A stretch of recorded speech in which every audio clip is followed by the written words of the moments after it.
बर' आइजोफोरा बा आइजो माहारिया माबायदि स्ट्रं जाबोनांसिगौ बेनि सायाव मा बुंगोन?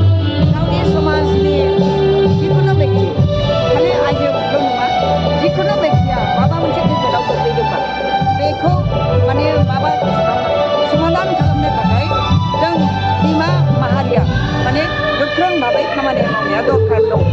दा जोंनि प्रयजन दं, मातृ संगठननि प्रयजन दं।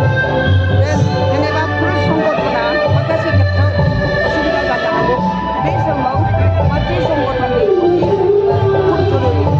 बे हिसाबैनो आङो जोंनि आब'फोर बर' उइमेनफोरखौ बिसोरखौ सामाजिक भाबै जाहाथे गोख्रों जायो बिनि थाखाय आङो खावलायो। लोकसभा बियाबखौ जि रिजार्भ खालामनो आं बेखौथ' रावबो मानिया खारन गोदो जों जेला सांग्रां नङामोन अब्ला बायह्रानि मानसिया थांनानै थायोमोन, बेवहायनो दा खथि जागोन बेखौ बुजियाखै नामा? दिनै खिन्थु जों बुजिबाय। बेखायनो जों जेनो बुजियामोन सिगां मोनथियामोन जोंनि गेजेराव सांग्रां सुबुंनि अभाब दङमोन। दिनै गोबां संगठन दं, बे संगठनफ्रा दिनै माने मोनदांदों जे जों माबा मोनसे माने सरकारखौ जोङो माने फोरमायनांगोन जे बेखौ गिदिर जानो खालामा। बेनि थाखाय जोङो सरकारजों रायज्लायनायाव गोरोब होननानै दिनै बयबो बुजियो। फैगोन इलेक्सननि थाखाय नोंथाङा बारग' मन्थ्रि हिसाबै माबायदि परिकल्पना खालामदों? आंहा दाबो जेबो परिकल्पना गैया। रायजो राजाफ्रा लुबैदों, आरोबाव आंखौ मोनफिननो लुबैदों, बे हले सैथो आरो बे हिसाबै आंहा बोलो मोनफिनदों रायजोफ्रा लुबैदों, माखासे सुबुंफ्रा माहारिफ्राबो लुबैदों। बे हिसाबै आङो गोसोखौ थाफिनदों। आङो एमएलए नङाबाबो पलिटिक्सआव आं सबसमाय जড়ित जानानै थाबाय। दुलाराय आइजो अनसाय आफादनि आब'नि 27थि नैजिसे जथुम्मा, बे जथुम्मानि दिनै गेवलां मेल। बे गेवलां मेलाव आंखौबो आलासि महरै लेंहरनायखाय खौसेथि बर' सुबुं आफाद बिफोरनिफ्राय बिथांमोननिसिम रोजा रोजा साबायखर बावबाय। जिहेतु आइजो आफादनि बे मेलनि गेजेरजों गोबां बाथ्रा सावरायनाय जादों।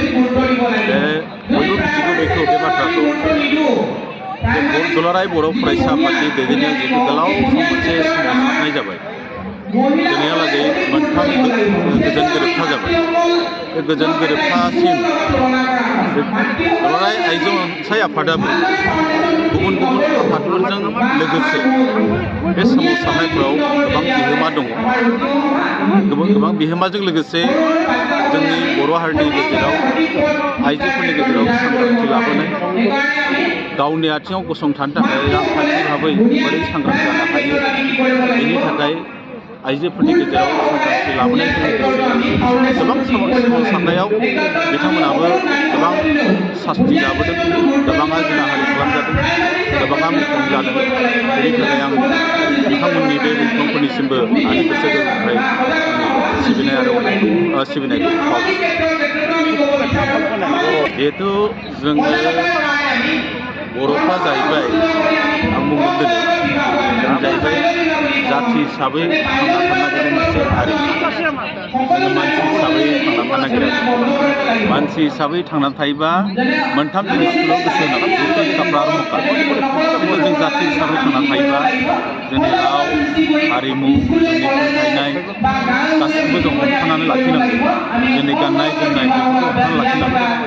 बेनि थाखायबा जोङो सांग्रांथि लाबोनो गेजेर गेजेर जोङो मेल मिटिंखौ खालामबाय थानांगौ। आरो जों बर' हारिया जेसेबांखि खौसे जादों, बड'फा उपेन्द्रनाथ ब्रह्मनि समनिफ्रायनो जोङो मेल मिटिंनि जोहै रायजोफोरखौ सांग्रांथि लाबोनानै दिनै बे लेभेलसिम मोनफैदों। दिनै बर'फोरनि गेजेराव थामथि बर' गोजोन गोरोबथानि गेजेरजों मोननै बर'फ्रा काउन्सिल मोननो हाबाय। बे काउन्सिलनि मोननायनि ओंथियानो जाहैबाय जे जोंनि ट्राइबेलफोरनि रांखान्थि भाबै दावगानो, सोलोंथाइ भाबै दावगानो, बा जोंनि राव हारिमु आरो जोंनि दावगानो, जोंनि सिनायथिखौ रैखाथि होनो आरो जोंनि ओनसोलफ्राव जेब्ला जौगाथाय खामानि थाबैनो मावनो हानायनि थाखाय बेफोर काउन्सिलफोरखौ दाना होनाय जोङो आं सानो बे मेल मिटिं खुंनायनि जोहैसो जोंनि जिथु काउन्सिल मोननाय जोंनि जिथु पर्याय राजखान्थिभाबै जोंनि बिटिसिनिफ्रायबो जिथु अधिकार मोननाय मोनथाय मोननाय बा बिटिसिआव जिथु एसे मर पावार मोननाय बेखौ थारमाने जाफुंदों होननानै आं सानो गतिके जोंनि गेजेराव खौसेथिखौ जुदि फोथांना लाखिनांगौबा बे गेजेर गेजेर जोंनि गेजेराव मेल मिटिं खुंनाया आफादनि मेल मिटिं जानाया खोब गोनांथार आरो बे मेल मिटिंनि गेजेरजोंनो जोंनि गेजेराव माहारियारि आफादफोर थाबाय बे माहारियारि आफादफोरनि गेजेराव जयै माखासे सिद्धान्त लालायनानै इयुननि जेब्ला जौगाथायनि हाबाफारि जों बोरै खौसे थानांगौ बर'खौ बोरै गेरेमसा महर दानो हागोन इयुन देखायाव बिनि थाखाय हाबाफारि लानो हागोन।